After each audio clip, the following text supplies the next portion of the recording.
Hola, mi nombre es Evelyn Sarabia Astorga y el día de hoy les voy a hablar acerca del síndrome de Li-Fraumeni y de la anemia de Fanconi. Para comenzar, debemos de saber que el cáncer es una enfermedad muy común en la actualidad y no es infrecuente que un paciente con este diagnóstico tenga al menos un familiar afectado, sin que se trate en todos los casos de un síndrome oncológico hereditario. Desde el punto de vista genético, el cáncer puede clasificarse como esporádico en un 70% de los casos, familiar en un 20% de los casos y hereditario en un 5 al 10% de los casos. Síndrome de Li-Fraumeni. El síndrome de Li-Fraumeni es uno de los padecimientos más emblemáticos del cáncer hereditario. Li y Fraumeni lo descubrieron por primera vez en 1969. El síndrome de Li-Fraumeni es una enfermedad hereditaria que se transmite según un patrón autosómico dominante. Etiología genética. En 1990 se determinó que el síndrome de Li-Fraumeni era defecto de una mutación germinal heterocigota en el gen TP53. Este es perteneciente a la familia de genes supresores tumorales y está localizado en el cromosoma 17p13.1. compuesto por 11 exones. La frecuencia de portadores de mutaciones en este gen se ha calculado 1 en 5.000. La enfermedad es más común en el sur de Brasil debido a la presencia de una mutación fundadora, R33-7H, que tiene una prevalencia poblacional cercana a 0.3%. Y ahora, para entrar un poquito más en contexto, hablemos de qué es TP53. La proteína TP53 es un factor de transcripción que responde a una gran variedad de efectos estresantes para las células, lo que inicia los programas transcripcionales para el detenimiento del ciclo celular y la reparación del DNA, apoptosis y senescencia. Los efectos estresantes que activan la transcripción mediada por TP53 incluyen daño al DNA, hipoxia, privación nutricional, daño del uso mitótico, aneuploidías, interferencia con la biogénesis ribosomal adecuada, acortamiento de los telómeros y activación mutacional de ciertos oncogenes. El espectro de mutaciones en este gen se puede dividir en dos grandes categorías con base en el efecto sobre la función de TP53.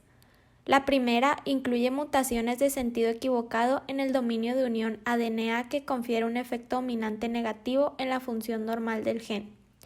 Y la segunda incluye mutaciones sin sentido, producen codones de paro prematuro y otras que originan corrimiento en el marco de lectura, así como de lesiones parciales o incluso el gen completo que llevan a la pérdida de la función.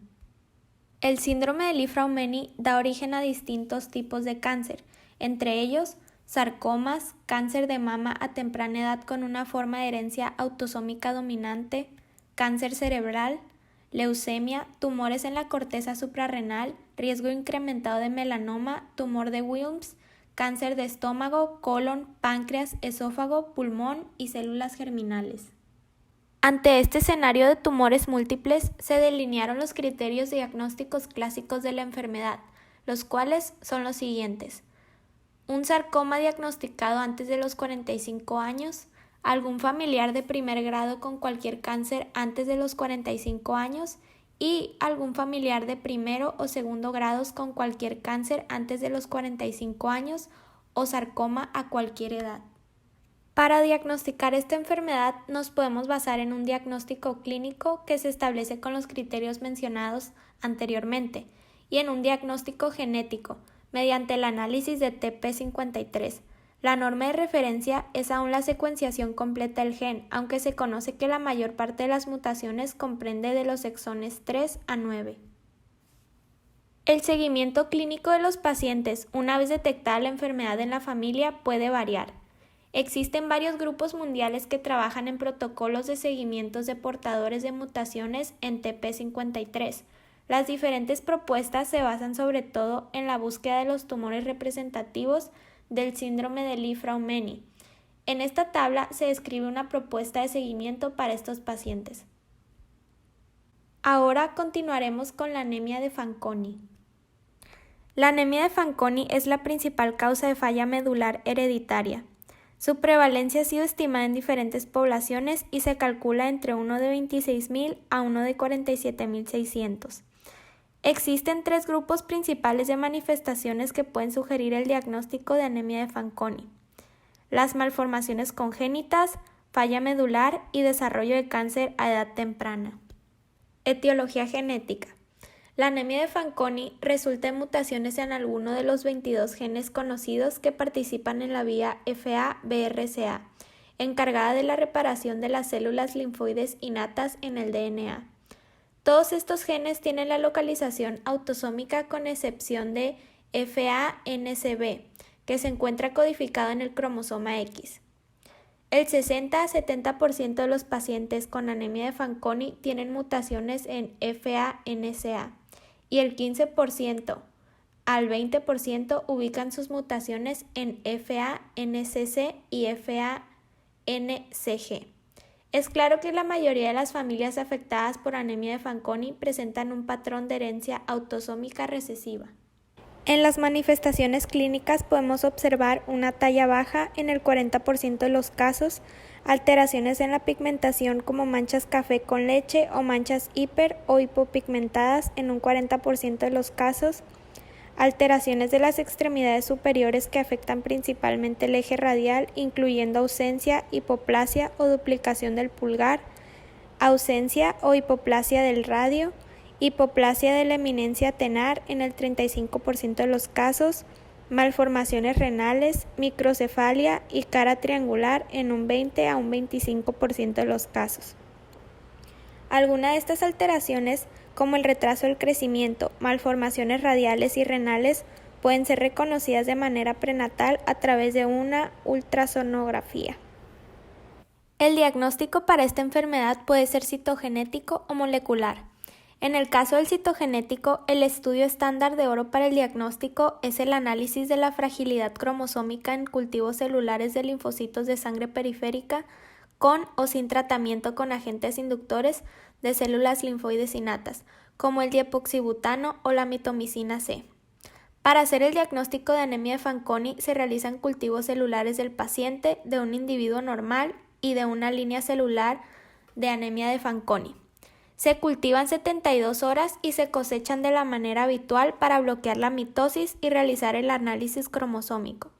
Un paciente con un diagnóstico citogenético positivo para anemia de Fanconi presenta una frecuencia de AC con diepoxibutano o mitomicina C 10 veces mayor a la observada en el cultivo sin tratamiento y en el control negativo.